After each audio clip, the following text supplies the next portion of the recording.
Hey, this is Tyler with TJAC Survival. We're here for part 2, the second episode on creating the ultimate bug out bag kit. Today we're going to be talking about medical kits with James, so stay tuned.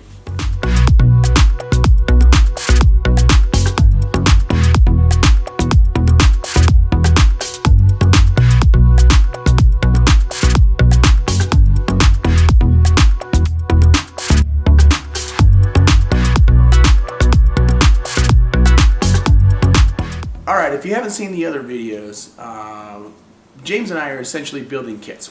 We're trying to go through systematically and build the ultimate urban bug out setup. We've already built the pistol, or the weapon system. Today we're going to talk about medical kits. Now, who's James and why does his opinion matter? Right? He's a friend of mine from a long time ago. He's an 18 Echo and Delta, right? Correct. Which are... Special Forces Communication Sergeant and Medical Sergeant. So he knows the stuff. Okay. So having said that, we've reached out to a company called MyMedic at mymedic.us and have got a hold of a couple of little IFAKs, which is improved first aid kit. His is the right color, mine's orange. But having said that, these are very similar to the stuff I used in Afghanistan. In that they have a lot of the same trauma kit. However, the additives to this that they've done specifically for these kits, and you can buy different variants of it, is they've added in more civilian appropriate gear, like band-aids, whistles, super glue, bleeding related kits that are a little more accessible. The other thing they've added right here in this bottom kit is essentially the stuff that a civilian would want. Then you start working your way up and you kind of go from, cuts and bruises to gunshot wounds, if you will. Okay, so essentially what they did is they have the more used stuff right here in the bottom. When I say more used, that's like Band-Aids and Neospore and stuff that you can use on your kids. They have the quick access stuff a little bit higher. Like, I'm going to need a tourniquet a lot faster than I'm going to need Band-Aids, but I'm going to use Band-Aids more often than a tourniquet. So that's kind of how they laid this stuff out. So I want to get your opinion on this. Well, and I want to caveat this straight up. Whether you're beginning or you're a seasoned professional, I've seen the whole spectrum. And there is no one-size-fits-all kit. Yeah, there's not. And a lot of it depends on your situation and what your plan and intent is. I recommend that you identify that first and determine what your needs are. If you're displaced from work and something happens and you want to do immediate care, so like try to get to a hospital. Post-earthquake. You're at Post-earthquake. Earthquake shuts the building down. You can't get access to your car. God forbid we have a domestic bombing, shooting type event that a lot of people are worried about. Or you see something more long-term. Maybe you're out camping for 4 or 5 days and evacuation is not possible.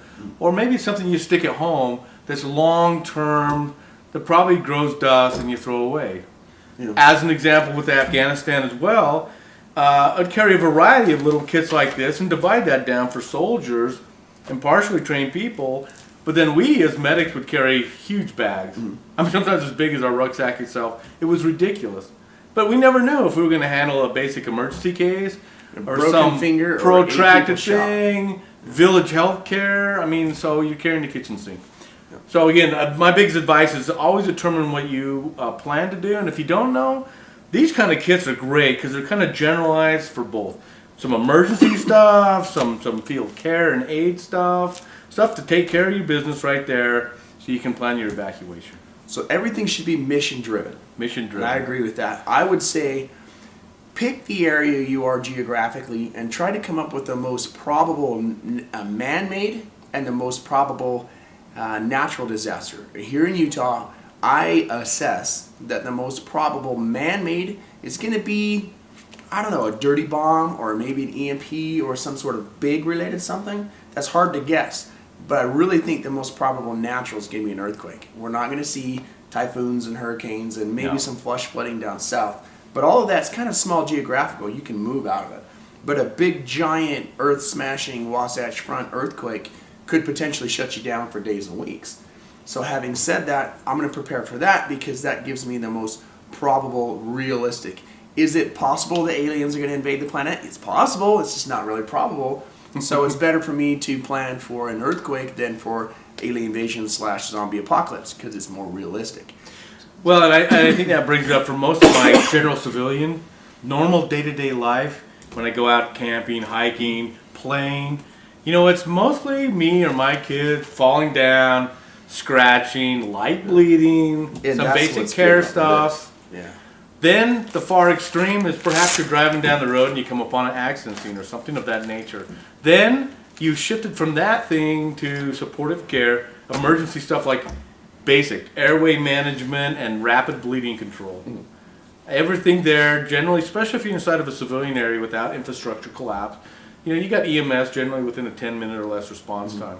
So these are emergent tools. You either take care of the oohies and owies and some lacerations, or you got enough to control the airway and control the bleeding until you can get additional care there. Well, and I really like this has the nice things, not the necessary. Yeah. Like it's got Tylenol. You don't need Tylenol, but it's nice to have Tylenol. It's got ibuprofen. It's got all the little blood cut, mini small things. And don't be afraid to take the kit and make it your own. As an example, if you've got, I don't know, maybe you've got bee sting allergy, get some EpiPens in there. Maybe you've got diabetes. Add a diabetic Actually, kit Tyler, to that's that. a great point. No matter what kit you do, like we talked about earlier, is you need to build it out to meet your needs. Exactly. So if you've got family members that have allergies, Yeah. perhaps maybe additional medications that if you're, maybe even one day, say you're out camping and you're up a remote area and say there's a fire below and you can't just immediately evac, you might be delayed by 24 hours. And say your wife or a friend has to have some asthma medication or bee sting kits or of these things, Insulin you or want to whatever. always include your needs inside of your general care, even if it's a small kit like this. So these are a great base level kit. That's why I chose this. That's why I pointed him and us in this direction, is that this has, I can just go buy it and run with it. Now, I personally will change a few things, but I have an EMT, civilian level of education in wilderness, first aid level education, and some military education. So I'm going to take the limited education I have compared to James, and I'm going to change up my kit to be appropriate for that. He might be able to add more complicated things to his kit, or even better yet, add this kit to a more complicated kit, so that he has options. As an example, as a soldier, the last thing I'm going to want to do is carry a full medic kit. That thing's monstrous. It's got a lot of weight because of all the liquids in it. As a medic, I don't like carrying that thing. It's understandable but you've got to have that balance. Would it be ideal for all of us to carry one of those kits? Yes, it would from a medical perspective, but there's a weight versus usability balance. So maybe this kit may even be too large, and all I want to do for the day hike is pop this little guy out right here, and now I've got my Neosporin, ibuprofen, that type of stuff. But then I understand I got to walk back to 5-7 miles or whatever to my camp to get to the bigger kit. But at the same time, this kit right here being the larger kit, that's not much weight at all. That's great for backpacking. It's great for urban bug out. It's great for movement in the woods because it's so lightweight and it's all bundled. You can even strap it to the side of your car or whatever you're going to do with it. Then in addition to that, I might put a big monster in my car that I can deal with car wrecks and shootings and that type of stuff. And then turn around and put something huge or a whole bundle of stuff in my house so that I can sustain longer term. Because if the objective is to get home, what are you going to do when you get home? The thing we want to point out too is, is everyone's going to have a slightly different approach. Between Tyler and I in the same bags, is I'm left-handed. So you know what? I want to grab in with my left hand to the bag where Tyler may want to grab in right. So his tool stack may be entirely backwards compared to mine. What I recommend, and this is why it's so much fun, and I think we mentioned this in some of the comments from the other videos, take your kids out, take your wife out, make this into kind of a play hobby, and go play doctor. But actually stress yourself out a little bit, dark, outside in the environments, and make your kit work for yourself. So you can reach in and grab your critical tools, know where they're placed at. The other thing I'd want to bring up, and I'll credit this way back to the Ranger handbook, the Ranger mentality, and that's cross-loading everything. Even if you have all these pretty little packs, and generally the typical thing is a medic will carry all this excess gear and run over and help somebody. You see in all the war movies, medic, I run over there now. That's not the standard of care today. No. The medic is the guy with the bulk and with the knowledge, but the key is he distributes all the base individual stuff. For instance, an IV kit, tourniquets, and even general care, like even from sniffly stuff to some light pain stuff, packages that up and gives it to the individual. The individual carries their own stuff. That's a big change. In the beginning of the military, I was given a bandage with a string. That was my medical kit. Yeah. And it went on my LBV right there, and it was pretty much, if you can't fix it with that, you're out of luck. But nowadays, we have a full-on kit. We get a lot more, as an individual soldier, a lot more training. As an example, this is very, very close to the one I used in Afghanistan. And I put it right there on my kit because I'm right-handed. My M4 would hold here. The majority of my ammunition would wrap around there. And I had tourniquets right there on the top because I want to be able to pop, grab tourniquet, get the bleeding to stop now. Then I can drop this open. But this kit was my kit. This was for if something went wrong with me. And if I went over to help him, I would open his kit and use his kit on him. And that way I had the education to do the self-aid in case I'm pinned down by fire, and the education to help him. And if it becomes beyond that when we're talking about bigger related issues, airway related issues, excessive heavy bleeding, nasty stuff, then I have to get the medic in because they got the bigger kit. But all of this is designed to stabilize you and move you to a surgery or move you to an area you can be taken care of. So when it comes to bug out, you need to understand there may not be a move you at all. There may be stabilize and hold. And you need to take that into account when building your kits or assessing what you're going to do. Well, and I also like to refer everybody over to what we call the TCCC guidelines. And this is research now that's documented, that's done by the SOF community, from their physicians all the way down to their low-level medics. And all this compilation of experience through the current wars in Afghanistan and Iraq and other places. With that has some very incredible guidelines. As an example, if you're in a gunfight, nobody's providing you care. Yeah. You're expected to self-care, including tourniquet application, because your life depends first on shooting your weapon. Yeah. Then you go through a stage of care from the field out until you get to a higher level care, which makes it so important why you see this. Now, the other thing I would bring everyone's point to is experiment and play. I highly recommend you view companies like MyMedic because this is a really great example. And unfortunately, the bad examples I've seen all over are places like gun shows, survival shows, etc. And you see all this stuff and it looks apart. It looks all blinged out. And they put a bunch of bandages because people identify with bandaging.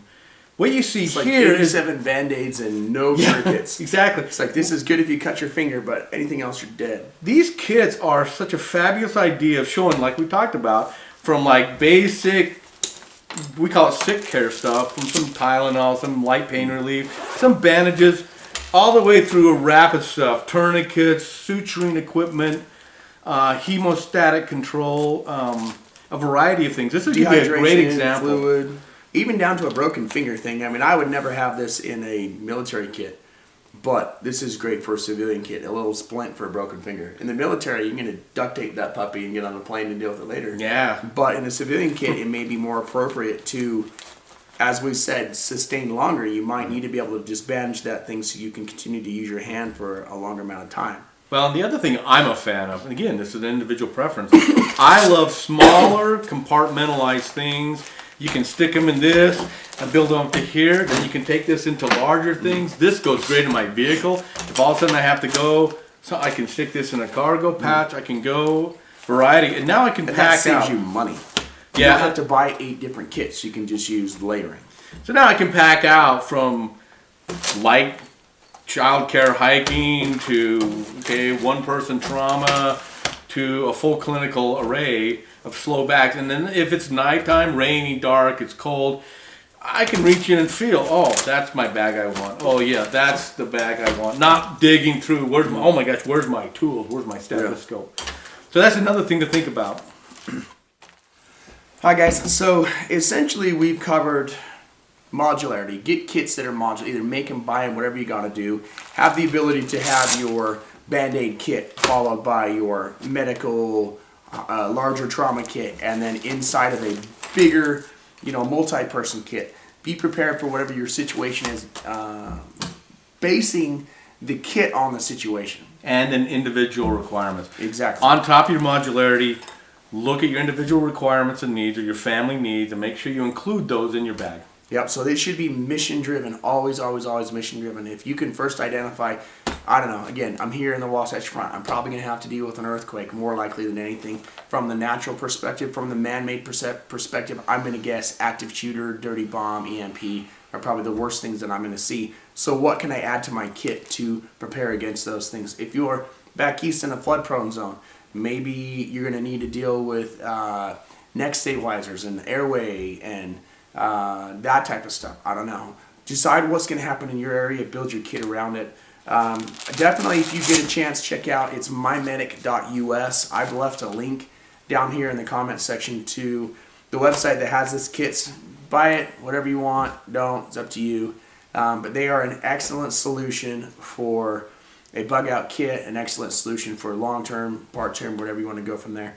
And then stay tuned. We're going to do some more videos. They'll include how to build a bug out bag, how to set your car up, and then we're going to do a mock urban bug out in this series, which should be pretty epic. Awesome.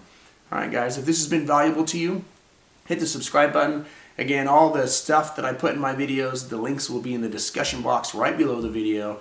And thank you for watching T-Jack Survival.